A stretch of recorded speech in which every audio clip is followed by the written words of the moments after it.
Hey Defenders, welcome back. In this video, I want to introduce you guys to ElastAlert. So we currently now have all of our Wazuh logs sending to Elasticsearch, and we have installed TheHIVE as well as our Security Operations Center. However, we need a way to auto-forward alert specific alerts within that we trigger within Wazuh and that are ultimately stored into Elasticsearch. We need a way to automatically send those to TheHIVE. We don't want to be stuck manually creating cases all the time. We want to provide some automation around that, and ElastAlert is a perfect tool to do so. So in this video, I will introduce ElastAlert to you guys. So let's jump into it.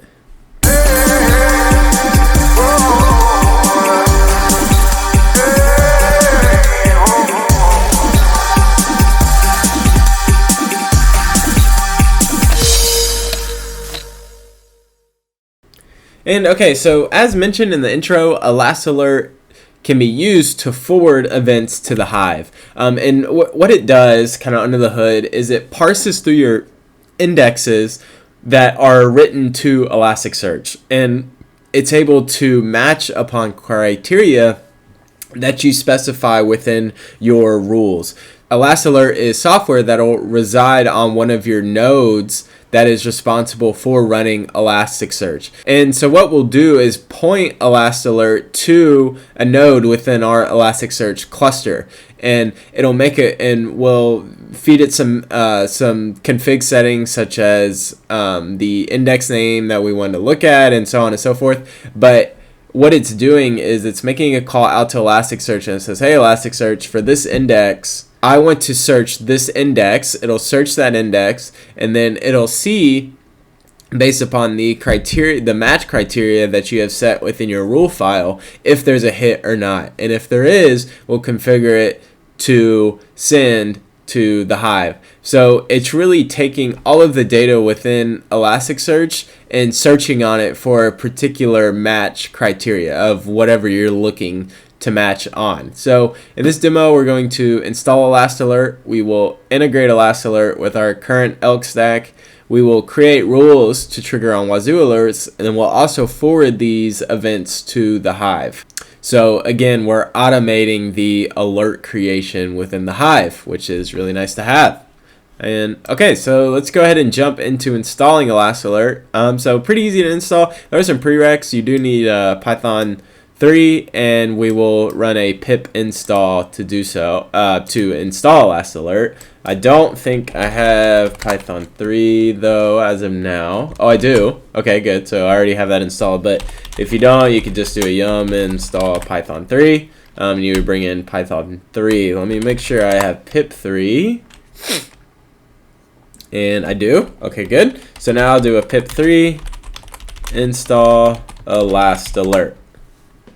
So I'll run that, and okay, a lot of this was already satisfied. A lot of the packages are already satisfied, so that was a quick process. Okay, good. And now, so we should, if we cd into opt ElastAlert, okay, we now have our directory here, which is good. So I've already configured this config.yaml, but in your instance, you will have this config.yaml.example. And what you'll need to do before we can even run ElastAlert is to make sure you copy the config.yaml.example and copy it to just config.yaml. So you're removing the .example extension that they have on the end. And then we will go ahead and open this guy up, and we have a few specifications that we need to make. So first, we're pointing to our rules folder. So here we just have example rules. I'm actually going to make a directory, and I'll just call it rules. So now if I ls into that, ls output that looks good. So now instead of us pointing to the example rules folder, I just want to point it to rules. So that looks good there. And then these run everys, you can specify to best fit your environment. This is basically just saying the period or how often ElastAlert will query Elasticsearch. We then have our ES host and ES port variables. So this is pointing to this needs to point to a node within your Elasticsearch cluster. So for example, this internal address 192.168.1.178 is a node running Elasticsearch within the cluster, and Elasticsearch is running on port 9200. So that's good. I do have HTTPS enabled for Elasticsearch. So here I have my use SSL set to true. I have my verify certs set to false, so that it's not doing any root CA checking. That can kind of be a pain to deal with. You can enable it, but you have to upload the root CA into your Java key store, and can just be kind of annoying. To be honest, I haven't figured out a best solution for that. But this isn't disabling certificate authentication. It's just saying, hey, we're not going to verify the cert against the ECA. So that's fine. And then my username and password. So as specified within like your FileBeat config file, for example. And then I'm pointing to the client cert and the client key. I'm just taking advantage of the ones that I created for Elasticsearch. You can create your own directory and generate a certain key specifically just for ElastAlert. But in this example, I'm just taking advantage of previous ones that have already been created. And that should be it for that. So that looks good. I'll go ahead and save that off. Then if we scroll down, let's go ahead and run this ElastAlert create index. And this will also allow us to make sure that our config file looks okay, and to make sure that we're able to connect to Elasticsearch. Okay, so if I go ahead and run that, we see it's giving me a warning saying SSL verified is set to false, which is insecure. So they're griping at me about that, which is fine. And then, so we're looking to connect there. And let's see, connection error, could not find the TLS cert. Okay, so let me make sure that exists. It should. Oh, it's .crt and not CERT. So there's just a typo in the misspelling there. Okay, let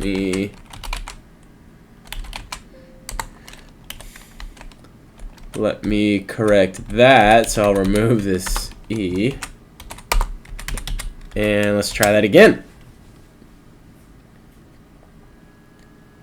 And oh, it's asking for the host. Okay, so it's doing that because I didn't run it in the ElastAlert directory. So I'll quickly CD back into that and run it there as well.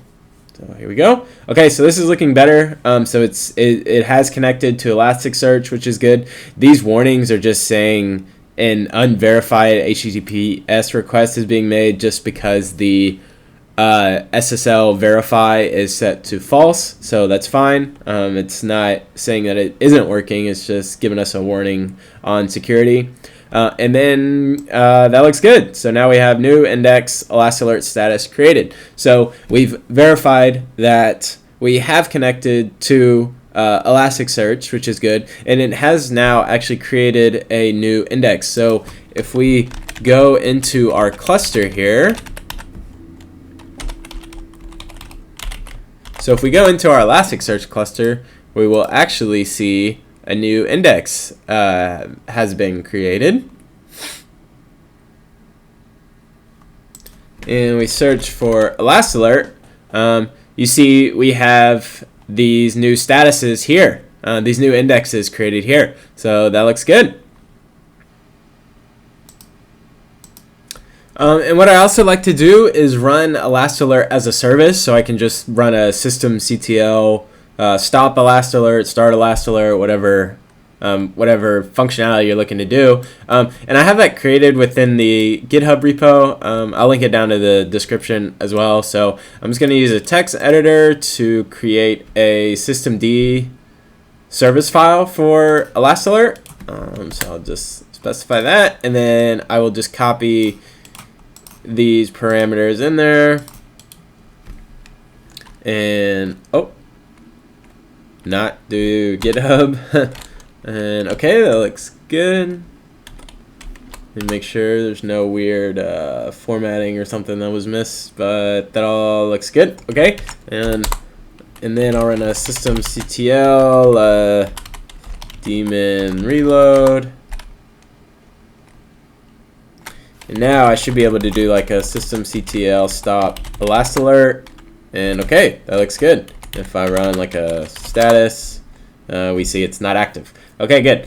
So we have that created. So now let's create a rule file. So if we actually cd into the example rules, they do provide some example rules that are nice, depending on what you're looking to do. So you can filter based on if something changes within your environment, frequency within your environment. They have some example outputs as well, such as Opsgenie or Jira, which are like ticketing services that you can use to escalate to on-call people if a particular rule fires and things of that nature, or if there's a spike within whatever criteria you're looking to match on. ElastAlert is crazy flexible. So there are a lot of different rule parameters that you can use when writing rules. You can get really complex. If you go into look at their documentation with rule types and configuration options, there's a lot. It's pretty much up to the imagination on what you want to create. There's a lot of different options that you can use when creating their rules, and their documentation gives little blurbs about each of them as you scroll down. So it can help with give you guys ideas on what you're looking to create alerts around, and allows you to be a lot more sophisticated with your rules, which is really nice.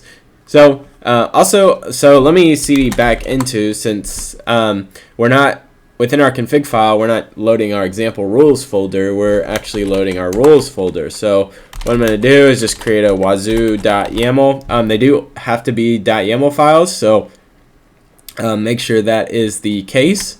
So I'll just call this one wazuh.yaml, and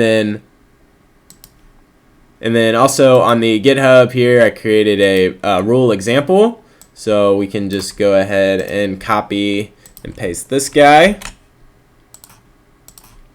So let me load that. And then we'll step through the blocks here. So here we're pointing to our Elasticsearch host and port. So again, this is going to be the same Elasticsearch node within your cluster that you pointed to previously in the config file.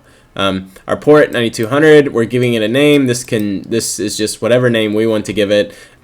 So, and then I have a type of frequency, and this rule matches when there are at least a certain number of events in a given time frame. So since I pretty much want this rule to trigger every time I see it, I'm saying I want this to trigger every time you see it one time within an hour. Now this is really broad, and this will capture everything, right? So that's why I'm using that type and that number event in the time frame I have set to hour. You can use minutes, seconds. You can also, so to start to, you may run into where the same alert keeps getting generated over and over again, that's where you can use the specific type and specify your number of events and in time frames to minimize that. So you can say, hey, I only want this alert to trigger one time within an hour, and send that output to the Hive, no matter if it has happened 100 times, right? You don't want to get spammed with 100 different alerts. So you can set those filters there, or you can set those types with these blocks here, except the index. The index is what the index name is within Elasticsearch that I want to focus on. So if we come back to our Discover tab here, and you see I have my Wazuh alerts. So let me filter on this guy, And with the asterisk being the wildcard, so if I wanted to, I could even just scale this back even more, remove the 4.x, and just say, okay, I want you to search the Wazuh-alerts index, because that's where all my Wazuh alerts are being written to, and that's the index I want to search. So it's not searching on all of the indexes that you see here, such as like ElastAlert or FileBeat. It's only going to run this query against the Wazuh-alerts index, which is nice. And then we get to our terms. So here we can now start to, so now within this block is where we will tell ElastAlert, okay, what do we want to look for? And this can be anything. This can be anything that we see within here. So I can filter on a term of an agent name, an agent ID, decoder name, say, hey, ElastAlert, anytime you see a agent.name with the name of SIEM associated with this Wazuh alerts index, I want you to trigger an alert. But what I like to do it off of is based off of rule ID. So now all of our Wazuh rules, of course, right, have a rule ID that we can trigger off of. So let me actually go back into Wazuh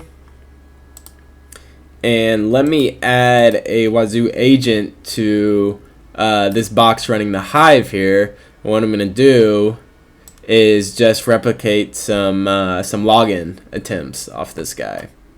And okay, now we are connected.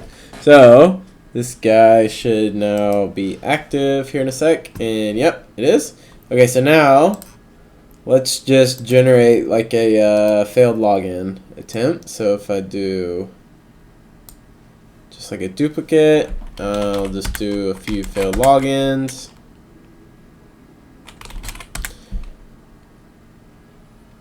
And we should be able to see these guys come through here. And okay, yep, here we have an log here. So we see our failed password for invalid user. So let's go ahead and grab this rule ID. And in this example, it's 5710. So I'm going to go ahead and copy that. I'm going to go back into my ElastAlert rule file here, rules and Wazuh. Make sure I can spell that right. And here under rule ID, I will replace that value with 5710. Make sure it is in a double quote as well. So here you can see we're setting our filter, right? So I'm saying in this example, I'm taking the rule ID. I can take any of these values that I want. So maybe you want to pump rules.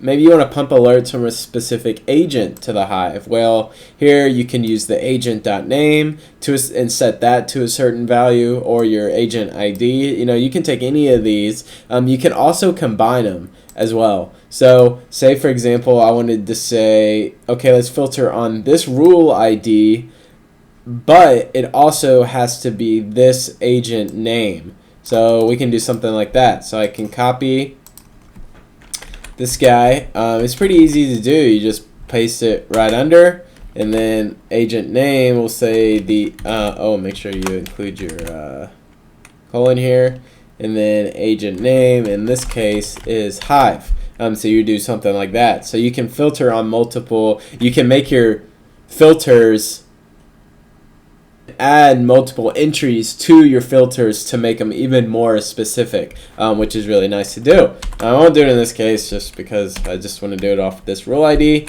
So that looks good. We then come to our alert mechanism. So thankfully, the guys at ElastAlert have actually already created a Hive alerter, is what they call it. There's a lot of different outputs that you can do. For example, you can do emails, you can do Jira, you can do OpsGenie. There's a ton of them, in which I think are, if we just search the Hive, yeah, rule types and configuration options. You could post out to a webhook. which is really cool. So there's a ton of different outputs that you can do, and they document that in their documentation. And here we're going to take advantage of the Hive alerter. So here we're going to take advantage of the Hive alerter one to output to the Hive. So you'll copy and paste this block here. You will need to, of course, specify it to match your own environment. So here I have the Hive running on this server here. And if I do an if config, it's listening at 192.168.1.207. I actually haven't put it behind a reverse proxy or anything, so it is just listening on port 9000 HTTP. So I will use that for this demo. And then we need to give it an API key. So I actually need to create one. So let me create an API key real quick. And reveal and copy. And paste that. It does require a valid API key to be able to post these alerts to the Hive. And then we come down to our tags. So here we can add tags to the alerts.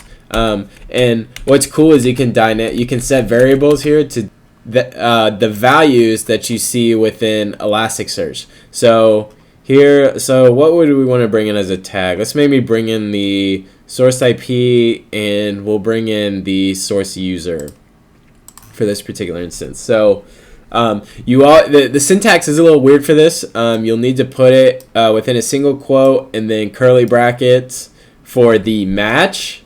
So you have to do a starting curly bracket, say match. The rule name here specifies to the rule name here. So this will match whatever you gave the name within the name block here. And then same with the description as well. You could also make these like static text as well. So I could like type 1, 2, 3, 4, or please subscribe or something like that. But here I like to dynamically bring in the values that are associated with these. So here we have our single quote, curly bracket, match, and then now we're starting to bring in what we see within Elasticsearch. So we're saying data, right? Because we're matching data here. And anywhere you see a period, you will add the bracket.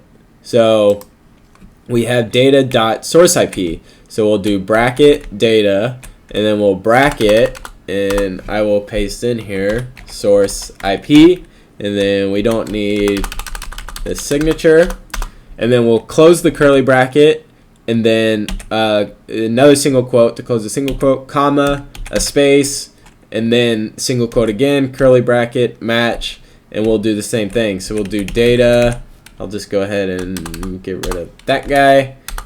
And here we have data.sourceUser, right? So again, anywhere you see a dot, you'll do your brackets, and data.sourceUser.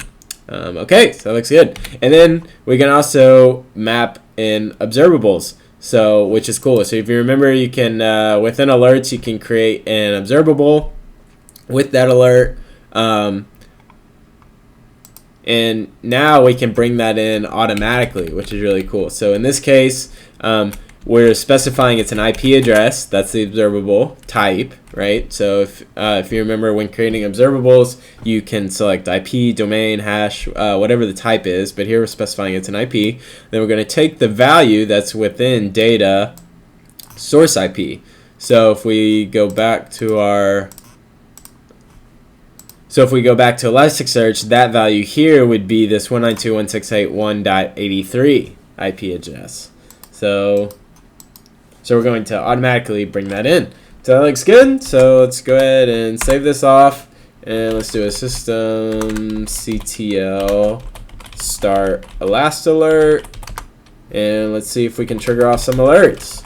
I'm going to do a watch as well, so we can make sure that that it has started correctly, which it looks like it has. You see, so actually we're probably about to get some stuff in. You see, it's actually just ran the Wazuh rule file that we did. It had 3 query hits. 0 of them were already seen. which is true because ElastAlert hadn't ran yet. It had 3 matches and it sent 3 alerts. So actually, if we go back to the Hive, bam, you see we have 3 alerts here. And you can see the source. So again, going back to the tags here, let me open that up again. Going back to the tags, we bring the rule name. So the first tag here, Wazuh, which of course matches this.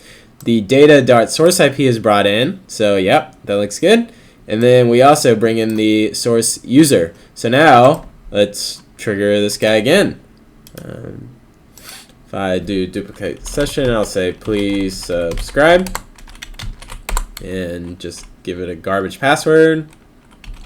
Let it fail a few times. And now if we start watching ElastAlert again, it should the next time it runs. So this is running again every minute, right? Because we had that in the config file that we set. You can make it more run more frequent or less frequent, whatever your heart desires. Okay, so here it's sleeping for a minute here, and then it will run again. And here we go. So now it sees 6 query hits in total, right? Which is good. The 3 that we just created. 3 of them were already seen, right? Those are the first 3 that we just created. So it matched on 3 of them, and it sent 3. So, which is nice because it's not resending my ones that it's already seen, right? Which is really cool. And it's able to you're able to add some intelligence to it. So now it's not just spamming you constantly with alerts. It knows it has already seen those 3. It has 3 new ones, and so if we go back to the Hive, we see those 3 new ones here. So please subscribe. And we see our alerts being brought in. So now let's make sure that the observable piece of it is working. So if I select to import it into a case, yep, you see that, hey, we have a list of observables. The type is IP. And again, that setting is within this block here. So we're saying, hey, we're assigning the observable of a type IP, and then we are able to associate just a variable with it. Say, hey, anything within the data.source IP, because that's what the field is here. That's what I want you to populate within the Hive, which is really awesome. So now we have a way to auto-generate alerts into the Hive, and we can be really specific on what type of alerts we want to send to it with the filter tags here. And so yeah, so now we have a way to auto skim through all of our alerts, pick out the alerts that we see are valuable and that we want to have a human investigate over, and then send those to our SOC platform, being the Hive. And we now have the ability to see all these alerts in real time, and that all happens for us under the hood, which is really nice. And now your analyzers aren't having to sift through hundreds of thousands, if not millions, of alerts to try to pick out what may be of importance or not. So now we can set that automation on our end, and now we're making our lives a heck of a lot easier, and we're much more efficient. And I think that wraps that up for today. I appreciate you guys hanging out with me, and I will see you in the next one.